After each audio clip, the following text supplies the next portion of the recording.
thought you might like another story. This is one of my favourites. It's called Giraffes Can't Dance. Gerald was a tall giraffe whose neck was long and slim, but his knees were awfully bandy and his legs were rather thin. He was very good at standing still and munching shoots off trees, but when he tried to run around, he buckled at the knees.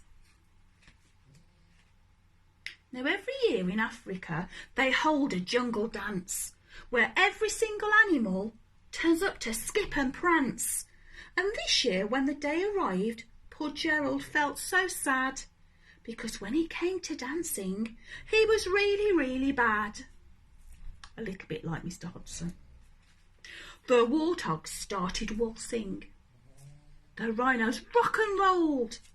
The lions danced the tango, which was elegant and bold.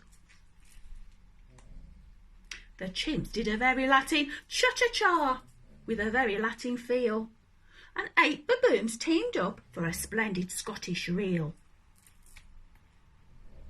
Gerald swallowed bravely as he walked towards the floor, but then the lions saw him coming and they soon began to roar. "Hey, look at clumsy Gerald," the animals all laughed. "Giraffes can't dance, you silly fool. Oh, Gerald, don't be daft." Gerald simply froze. He was rooted to the spot.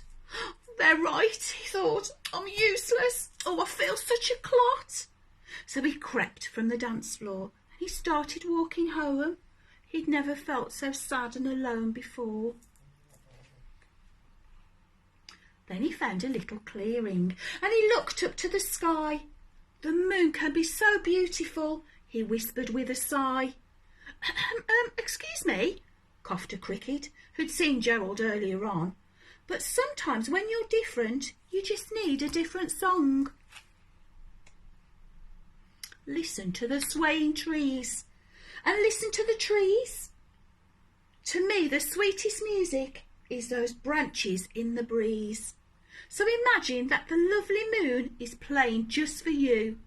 Everything makes music if you really want it to.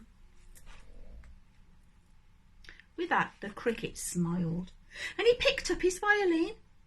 Then Gerald felt his body do the most amazing thing. His hooves started shuffling, making circles on the ground. His neck was swaying gently and his tail was swishing around.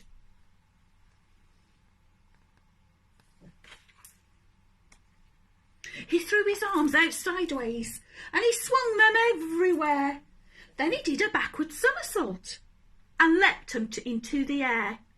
No, I'm not going to do a backward somersault. Gerald felt so wonderful. His mouth was open wide. "I'm dancing! Oh yes, I'm dancing! I'm dancing," Gerald cried. Then, one by one, each animal who'd been there at the dance arrived while Gerald boogied on, and they watched him quite entranced. They shouted, "It's a miracle! We must be in a dream. Gerald's the best ever dancer that we have ever seen." "How is this that you can dance like that? Oh, please, Gerald, tell us how."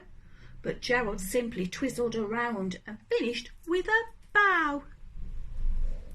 If you can hear some snoring, guys, it's my dog Susan.